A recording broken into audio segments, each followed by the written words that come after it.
Hello! Anytime people want to discuss the problem or trouble with Nigeria, they usually quote the profound statement made by Chinua Achebe in his 1983 book with the title Trouble with Nigeria. Achebe said that the trouble with Nigeria is simply and squarely a failure of leadership. But I disagree with that statement. Yes, Achebe is like a deity. He is my literary mentor.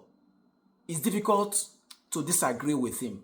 But I disagree, because even though failure of leadership is a big problem in Nigeria, it is a secondary problem. It is not a foundational or primary problem.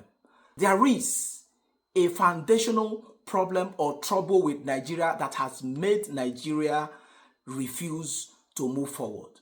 And we will come to it shortly. And that foundational problem supersedes the issue of leadership. First of all, if the foundation is sound, you can then start to talk about the trouble or problem of leadership. The trouble with Nigeria is that of opposing cultures or civilizations or worldviews. Any country where you have a clash of civilizations or cultures, it is very difficult for you to have progress in that country. And we will give examples. Let us look at the issue of a clash of opposing worldviews using the country that colonized Nigeria, which is the United Kingdom. You ask yourself, the United Kingdom has exceptional leaders, but it was very difficult for the United Kingdom to have any peace while Ireland was part of the Union. Why? These are all neighbors. You have the English, you have the Scots, you have the Welsh, and then you have the Irish. They may have differences in language, but most of them speak English. They are neighbors. They are almost the same people. And so, ordinarily, they should have been able to live in peace and have progress. But because of one simple factor, the factor of religion, Ireland is predominantly Catholic. That is the Roman Catholic Church. England, Scotland, and Wales are predominantly Protestants. You have the Anglicans, you have the Methodists, you have the Presbyterians. Because of that simple difference, the difference in religion, the Irish found it very difficult to stay with the rest of the British. Some Protestant Irish wanted Ireland to remain in the United Kingdom. But the mainly Catholic people felt that they needed to have their own country. And so they fought wars, and there was violence, bloodshed, and all kinds of things until 1919, when Ireland pulled out of the United Kingdom. By 1949, they eventually, became the Republic of Ireland. And there was peace in the United Kingdom. Now you have the United Kingdom or Great Britain and Northern Ireland, and then you have the Irish Republic with Dublin as its capital. Singapore is today one of the best countries in the world. Singapore is usually among the top 5 or top 10. A very small country, the size of Lekki Peninsula in Lagos. Just about 700 square kilometers. It was originally 500 square kilometers, and they sandfilled some part and got about 200 added to that. Singapore was in Malaysia because most of the people in Singapore are ethnic Chinese, while most of the people in Malaysia are Malays. They were having issues. The Singaporeans wanted merit, justice for everyone. But the Malays wanted what we call quota system. It was creating problems and problems. There were crises in that country until August 1965. The Malaysian Assembly sat without any Singaporean, and they moved a motion to expel Singapore from the Union because, they believe that these people were giving us problems. They are not the same people. And so they expelled them, and it was unanimous. And Singapore went back. They cried because they didn't want to leave, because they were very poor. They went out, led by Lee Kuan Yew, and they began to build a country. Singapore was so poor that even water, they depended on Malaysia even for their drinking water and the rest. But they began to build because now they were one people with the same vision. All that plans they had about merit, about justice, about building a strong nation, they put it into practice. And they were lucky. That was when the issue of leadership came in. The issue of having a wonderful leader like Lee Kuan Yew. That is what we talk about, secondary issue. First of all, the foundation, was that now they have become one people with one goal, with one vision. Now, with Singapore out, Malaysia began to build. So, today Singapore is high there in world ranking. Malaysia is also not doing badly, but it is not doing as well as Singapore. But there is now peace between Malaysia and Singapore. Singapore is moving on well. Malaysia is moving on well. Everybody wins. Now, let us look at India. When United Kingdom wanted to give independence to India in 1947, it did something unique. It divided the country into two. One India, the other Pakistan. Why? Because Indians are predominantly Hindus. Pakistanis are predominantly Muslims. They have virtually the same language. Pakistanis speak Urdu while Indians speak Hindi. They can understand one another, but because of the primary problem of religion, they could not agree on anything. And if they had remained the same till today, there would have been war after war after war. Even till today, India and Pakistan have still not become friends. They are still in a kind of cold war because of Kashmir. There is this contention about Kashmir, who owns it. But one good thing from that is that India began to build its own country. India focused on its own issues, and Pakistan focused on its own issues. And interestingly, even though Pakistan is a Muslim country, Pakistan had a female prime minister, Benazir Bhutto, before the United States of America. Till today, the United States has still not had a female president. India became a nuclear power. Pakistan became a nuclear power. Bringing it back to Nigeria, one big problem facing Nigeria is that Nigeria has three strong, big nations without anyone being a clear majority. In the north, we have the Hausas with the Fulanis, the Kanuris. In the southwest, we have the Yorubas. In the southeast, we have the Igbos. If you take that to Europe, you see that one big advantage, one reason why Europe is the most peaceful part of the world is that virtually every European country has its own single language. Virtually every European country, has more or less one people, one major religion, one major people in charge of it. And we can give examples. Germany, their mainly Christians, and they speak German. Spain, Spanish. Portugal, Portuguese. Greece, Greek. France, French. Austria, Austrian, which is also German.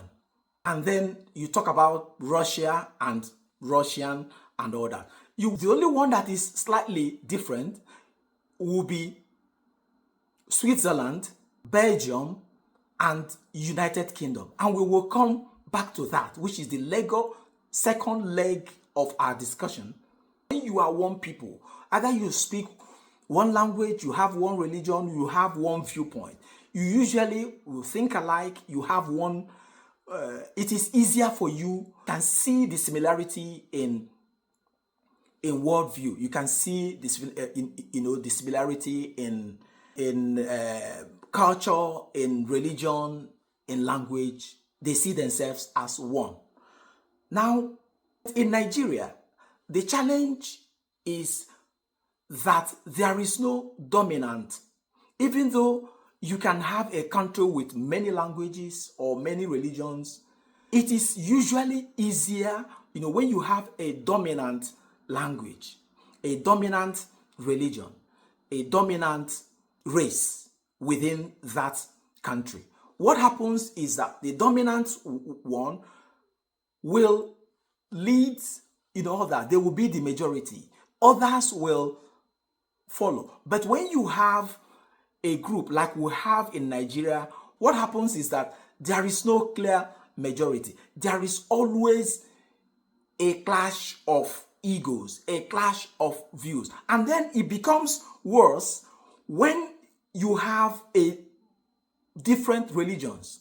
Imagine when you have about 50% Muslims and 50% Christians in one country, which is the case of Nigeria. So there is no dominant ethnic group, there is no dominant religion. Each is always trying to not allow the other one to have its way. Nigeria has been faced with the problem of the North and the South never agreeing on anything. And when I say the North here, I'm talking about more the Muslim North and more of the Christian South, even though it is not so in reality. There are Christians in the North and there are Muslims in the South. But the North is predominantly Muslims and the South is predominantly Christians.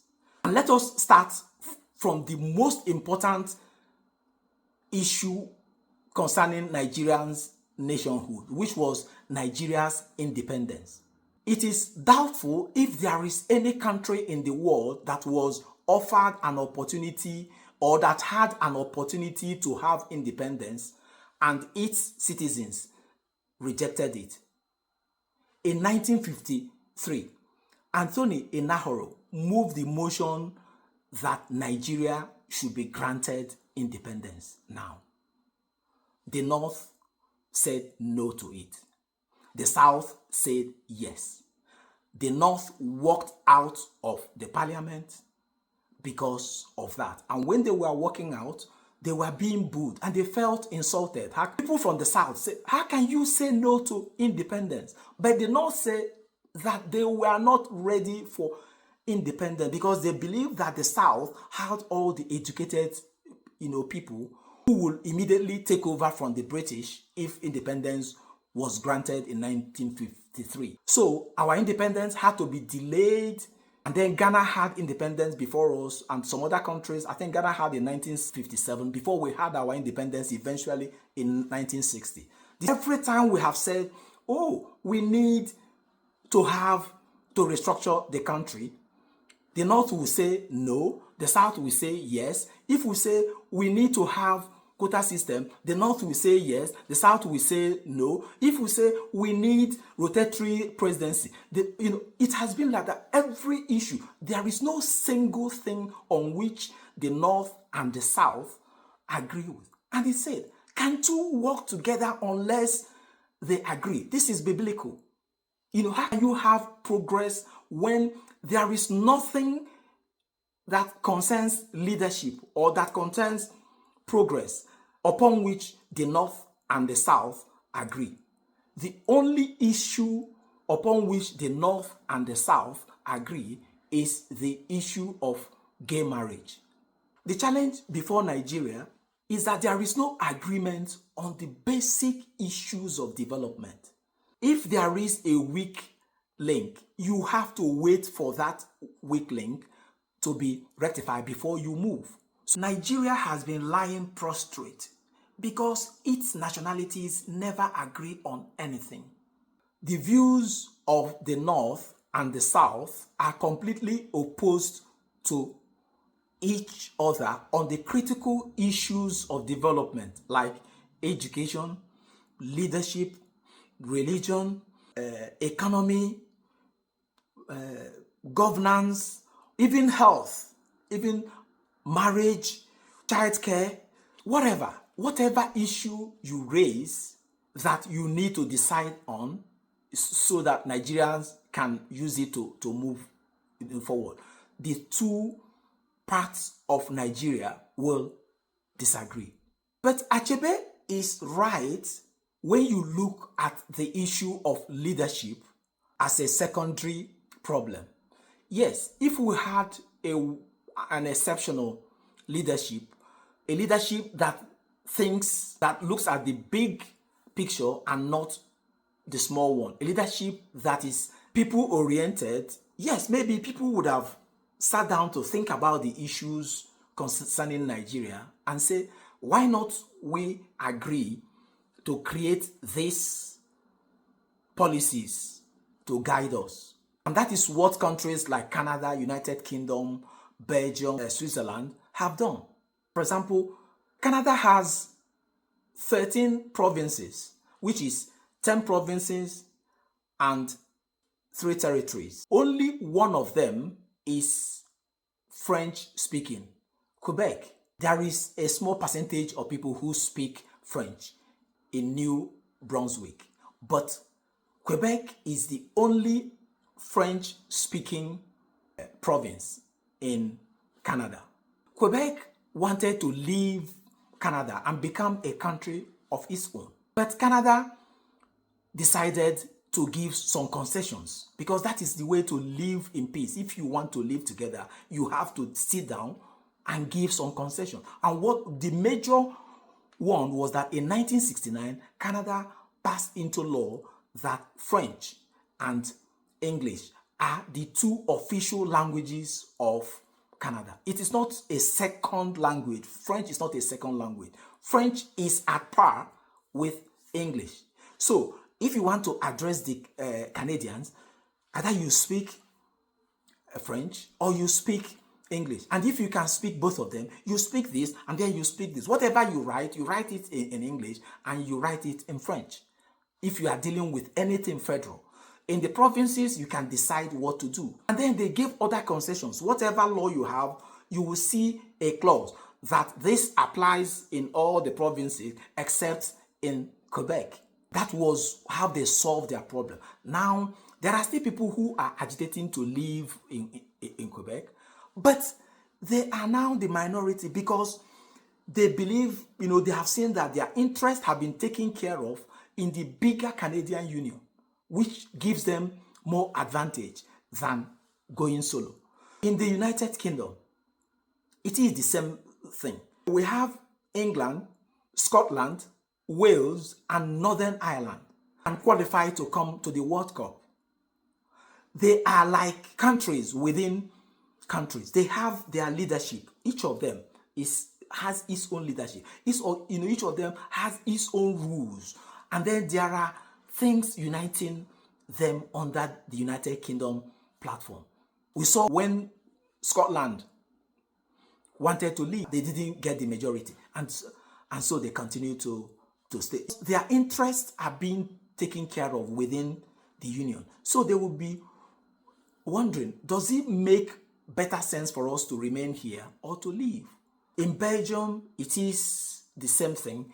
In Switzerland, it is the same thing. There are different peoples. They're speaking different languages.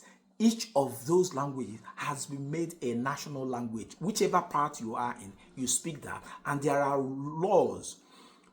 In Switzerland, they even call it, see themselves as a confederation. And so they live in peace because they have sat down like sensible people to iron out their differences and then to itemize how to live together. In all the countries that call themselves federal, like the US, Canada, and the rest, if you want to become a lawyer, it is your state or province that will call you to the bar or license you to practice. And if you want to practice outside your state or province, that particular state will first of all license you before you can practice. That is why it is a federal system. It is an agreement between the federal and the other levels of government. But it is not so in Nigeria, even though Nigeria is a federal republic. The federal government intervenes in every issue and everything that concerns the lives of the people. So it is federal in name, but not federal in practice. But what happens in Nigeria is that Nigeria loves to have its cake and eat it. I didn't say to eat its cake and have it, because that is not the correct way of saying it. Nigerians love to have their cake and eat it. We want to be in Nigeria as one people, but we don't want to also take care of those things that will make everybody happy. Any form you want to fill in Nigeria, the first thing after your name, the first thing you will see there is your state of origin. Second one, local government of origin, because Nigeria wants to profile you to know where you're coming from. So you fill your state, you fill your local government of origin. The people who will look at that form will look at it and know whether they will allow you to have that. Immediately you feel that, anybody looking at the form can easily say you are Igbo, you are Yoruba, you are Efik, you are Hausa, you are Ibibio, you are Anuri or what, based on your state of origin and your local government of origin. Ironically, when it is time to have the census, which is where you actually need to know people's state of origin or people's local government of origins, so that you can say, oh, this number of people live in this state, this number of, just like they do in the United States, said, there are 1 million blacks in this state, there are 1,000 whites here, there are or Italian Americans, 1 million here, Jewish Americans, this. But in Nigeria, when it comes to census, the issue of state of origin and local government of origin is completely removed from the census document. So what happens is that everybody living in that state is seen as coming from that state, because the figures are used to give allocations to states. What is the population of this local government? 2 million people.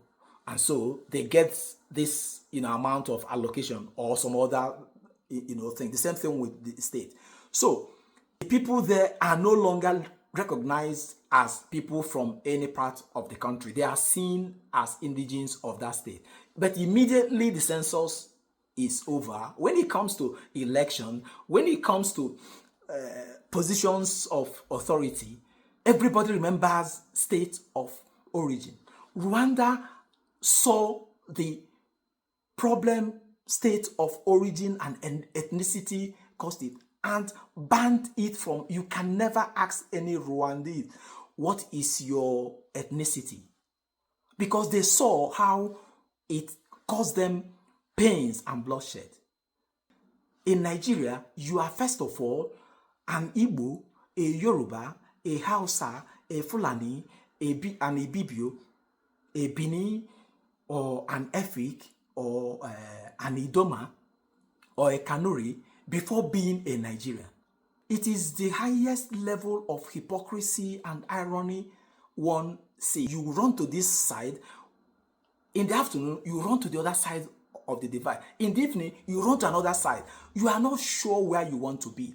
In Canada and US and UK and the rest, they have made it compulsory that you should never ask somebody their religion, their age, their ethnic group, their whatever, when they are looking for, when they are filling any form, or you should not, because they have seen that it is used to profile people. If you want to give somebody a job, give the person a job. It doesn't that the person is married or the person is a Christian or Muslim should not affect the person's productivity or effectiveness.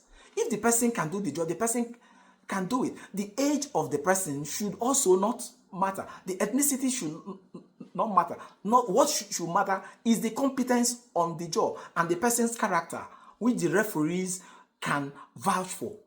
You give the person the job. End of story. That way, they have tried to kill all the vestiges of discrimination, racism, and those subtle issues that people use against. But Nigeria continues to play up all the issues that work against its progress. And that is why if you look at the way Nigeria is, you will see that anything that concerns Nigeria is usually moving backward. But if it involves individuals, you see that it will be moving forward. There is no problem of leadership in Nigeria. The same human beings that are in governance, that are running private organizations. And I will give some examples. For example, ask yourself, where is Nigeria Airways today? It was the strongest airline in Africa. It is dead. It died a long time ago. But Kenya Airways is there, Ghana Airways is there, Ethiopian Airways, and other airlines are there doing very well. In the 70s and 80s, Daily Times, which was owned by the federal government of Nigeria, was the biggest and best newspaper in Nigeria. But it died a long time ago because it is owned by Nigeria. Whatever is seen as belonging to Nigeria belongs to nobody. But the Guardian is there. This Day is thriving. Vanguard is there. The Punch is doing so well. The Sun, Business Day, and the rest, all owned by individuals, are thriving. People say, that Nigeria needs a revolution, but revolution is very difficult to achieve in Nigeria. When Buhari was the president, and he was nowhere to be found for many months, Charlie Boy and co began to protest. They were almost lynched in Abuja by the people who believe that Buhari is their brother and he has to be there whether he is capable or incapable. So they saw it as the South trying to remove their brother. But the same thing happened during Yar'Adua's case. He disappeared. Everybody knew that he was ill.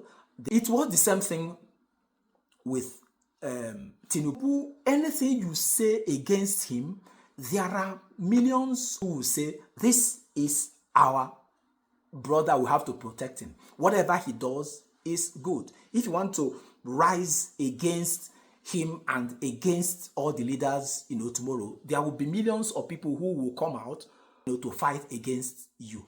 Anything you talk about Nigeria, people will first of all see their ethnic group first before looking at how it concerns Nigeria.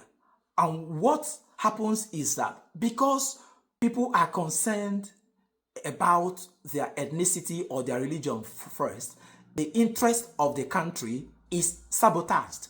That way, Nigeria continues to go backward.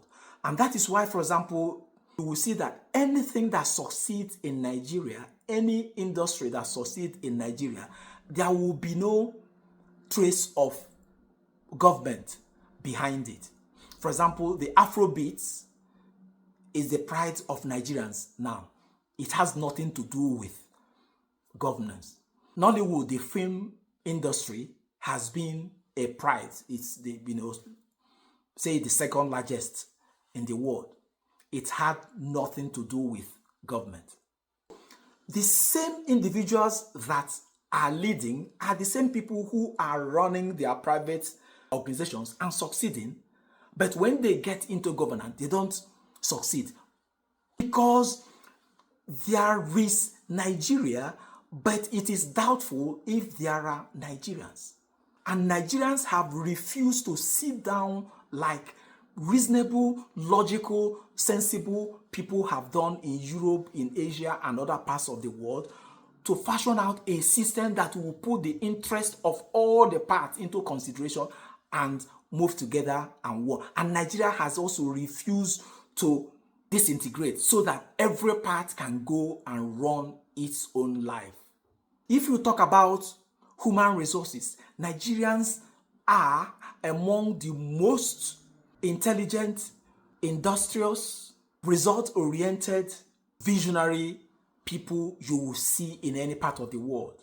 But there is a systemic and systematic problem in the country because of its bad foundation. If Nigeria wants to get it right, it has to solve its foundational problem. The moment it solves that foundational problem, every other thing will fall into place. Finally, the United Kingdom merged different nations with little or nothing in common to form Nigeria, purely for its commercial and administrative interests. But that is in the past now. And Nigerians decide to drop their ethnic, parochial, tribal, religious, and narrow interests and sit down together like reasonable, logical, sensible, mature people to decide on the way forward. If they want to live together, to fashion out policies and terms of living together like other countries have done. It is not rocket science. Other countries have done it. So you don't need to reinvent the wheel. You just copy and paste and adjust. And if Nigerians decide that it doesn't pay them to live together, can they also sit down like logical, sensible, reasonable, and mature people to decide to go their different ways peacefully like other countries have done, so that each part can decide what to do with itself? Or will Nigeria continue to hope and pray that God will one day come down from heaven and wave his hand and make a pronouncement, and Nigeria will suddenly turn around and become a wonderful, great nation? The ball is in your court. The ball is in my court. We can choose to do the right thing. We can also choose to continue hoping and believing that hope is a strategy. Thank you, and God bless you.